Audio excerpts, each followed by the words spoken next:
Teluk Melanau di Sumatan bakal dibangunkan sebagai pusat peranginan terutamanya untuk pemulihan kepada pesakit yang menjalani rawatan di Kuching. Premier Sarawak Datuk Patinggi Tan Sri Abang Johari Tun Openg berkata kawasan Kuching perlu dihubungkan dengan lokasi terbaik yang menyerupai pusat peranginan supaya pesakit dapat memulihkan diri selepas menjalani rawatan di hospital. The other area that we are doing to support post-treatment. Of course, after getting, your treatment there, then you have the post-treatment, this therapy, whatever it is. So we have to connect Kuching with the best place, resort-like place, for you to strengthen yourself after staying in hospital. The next is you stay in resort. That will, give strength to you after the treatment. So we are developing Teluk Melanau in Sumatan, which will be about 40 minutes from Gleneagles Batu Lintang. Beliau berucap pada Majlis Pecah Tanah Hospital Gleneagles Batu Lintang di Kuching. Sementara itu, Datuk Patinggi Tan Sri Abang Johari Tun Openg pada sidang media menambah pembangunan Teluk Melanau ini akan diterajui oleh sektor swasta termasuk pembinaan pusat peranginan bertaraf antarabangsa dan padang golf yang telah mendapat kelulusan kerajaan negeri. Katanya pelaburan ini akan meningkatkan daya saing Sarawak sebagai destinasi pelancongan perubatan bagi pesakit tempatan dan antarabangsa. Projek naik taraf beberapa lapangan terbang di Sarawak berjalan lancar menurut Menteri Pengangkutan Sarawak Datuk Sri Lee Kim Shin dalam satu sidang media di Miri. Beliau berkata projek pemanjangan landasan lapangan terbang Bario kini telah mencapai 26% melibatkan pemanjangan landasan sejauh 265 meter. Selain itu, terdapat cadangan untuk memanjangkan apron pesawat serta menambah baik kemudahan di terminal lapangan terbang yang kini dalam proses permohonan kelulusan. Lapangan terbang Limbang pula bakal menjalani penaiktarafan dengan pemanjangan landasan kepada 1,790 meter serta pemasangan sistem pencahayaan baru bagi meningkatkan keselamatan penerbangan. Projek ini dibiayai oleh Kerajaan Persekutuan dengan peruntukan RM50 juta dan kini dalam fasa persediaan tender. Sementara itu, Lembaga Pembangunan Koridor Wilayah Rekoda telah meluluskan pembinaan lapangan terbang lawas baru di lokasi lebih strategik dengan tender dijangka dibuka bermula bulan Jun ini. Stol Port Marudi dan lapangan terbang Mulu juga tersenarai dalam projek penyelenggaraan dan penaiktarafan oleh Malaysia Airport Holdings Berhad MAHB.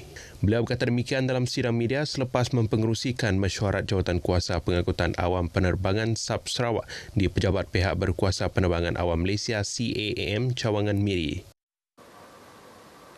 Dalam perkembangan lain, Datuk Sri Lee Kim Shin memaklumkan kerjasama swasta dalam bidang pendidikan amat dialu-alukan untuk membangunkan modal insan dan bakat-bakat muda di negeri ini. Kerjasama itu telah dibuktikan melalui penubuhan beberapa institusi pendidikan swasta di Miri. Antaranya Universiti Kertin dan akan datang penubuhan Universiti Fudan kampus Sarawak. 2 buah sekolah antarabangsa juga sedang dalam pembinaan. Beliau yakin dengan adanya fasiliti pendidikan bertaraf antarabangsa akan membantu memenuhi keperluan tenaga kerja di negeri ini selari pertumbuhan ekonomi dan pembangunan yang kian berkembang pesat. Malah untuk bahagian Miri, pembangun fasiliti pendidikan mampu menjadikan Miri sebagai salah sebuah hub pendidikan penting. Pada masa sama berupaya mempromosi Sarawak ke peringkat global dalam pendidikan, ekonomi dan teknologi. Beliau berkata demikian semasa berucap merasmikan Majlis Tahun Baru Cina Persatuan Lembaga Pengurusan Sekolah Rendah Cina bahagian Miri dan Limbang di Miri. Datuk Sri Lee dalam pada itu menggesa pendidik dan Lembaga Pengurusan Sekolah Aliran Cina melaksanakan tugas dengan penuh dedikasi untuk memantapkan bidang pendidikan. Ditubuhkan sejak 13 tahun lalu, Tabung Ekonomi Gagasan Anak Sarawak Tegas kini menjadi platform utama mengembangkan bakat muda dalam dunia digital. Pengerusinya Datuk Lentalif Saleh menerusi cacatan di Facebook berkata, Tegas akan terus berperanan dalam memajukan Sarawak melalui pendidikan, inovasi dan keusahawanan. Beliau yang juga Timbalan Menteri Perancangan Bandar, Pentadbiran Tanah dan Alam Sekitar berkata tegas bertuah kerana mendapat sokongan daripada Kerajaan Sarawak. Sokongan itu membolehkan Tegas mengalami transformasi besar bermula 2017 dengan memperluas hala tuju kepada inovasi digital dan keusahawanan. Langkah itu membuka lebih banyak peluang kepada rakyat Sarawak untuk menyertai ekonomi digital yang pesat berkembang. Jelas beliau lagi, pada awal penubuhannya, Tegas fokus kepada pendidikan dan latihan teknikal dan vocational TVET dan pendidikan sains, teknologi, kejuruteraan dan matematik STEM. Dengan komitmen dan sokongan semua pihak, Tegas diyakini berupaya membantu Sarawak terus maju dalam ekonomi digital global. Datuk Lin sebelum ini hadir pada majlis ulang tahun ke-13 Tegas di Kuching. Sarawak bakal menjadi tuan rumah bagi 2 kejohanan junior tenis bertaraf antarabangsa dari 1 hingga 16 Mac depan di Pusat Lon Tenis Sarawak SLTA Kuching. Menteri Belia, Sukan dan Pembangunan Usahawan Sarawak, MySET, Datuk Seri Abdul Karim Rahman Hamzah dalam satu siaran media di Kuching berkata kejohanan ini merupakan sebahagian daripada acara Prakelayakan Asia Oceania 2025 melibatkan 37 pasukan dari 25 negara. Kejohanan junior tenis Piala Billy John King akan berlangsung pada 1 hingga 8 Mac depan dengan 14 negara termasuk Bangladesh, Brunei Darussalam, Kuwait, Guam, Singapura, Malaysia dan Vietnam mengambil bahagian. Sementara itu, kejohanan junior tenis Piala Davis akan diadakan dari 9 hingga 16 Mac melibatkan 23 buah negara antaranya Malaysia, Nepal, Filipina, Mongolia, Laos dan Pakistan. Kejohanan ini dianjurkan oleh SLTA dengan sokongan Persekutuan Tenis Antarabangsa ITF, Persekutuan Tenis Asia ATF dan Tenis Malaysia. Bekalan santan di Bintulu masih dalam keadaan terkawal meskipun banjir yang melanda baru-baru ini memberi kesan kepada sumber kelapa.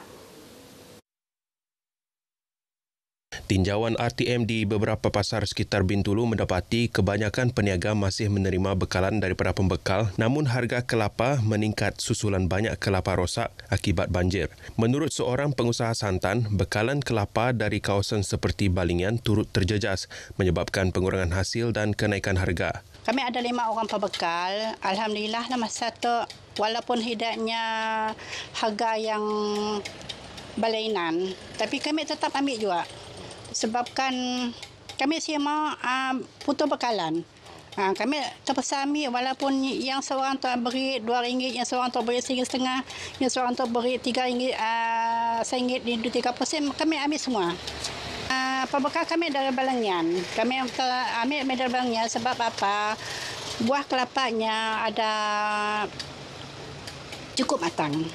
Buah kelapanya cukup matang. Disebabkan buah kelapa yang cukup matang, kami mula santan. Santan kami ada nama tu, ada berminyak, ada berlemak. Yalah kami semua bertukar tempat lagi. Sementara itu, seorang peniaga kuih turut berkongsi kesan kenaikan harga kelapa terhadap perniagaannya. Ada beza sikit lah. Sebab sebelum tu kami ambil sebiji RM1. Dah ya, sebelum puasa tu setidaknya madah RM1.20. Mung kami lah. Sebab kan kami buat kuih bongkol. Kami guna dalam 10 ataupun 15 biji lah. Dalam sehari? Dalam sehari. Meskipun berlaku kenaikan harga, peniaga berharap harga kelapa kembali stabil bagi memastikan kos santan tidak membebankan pengguna.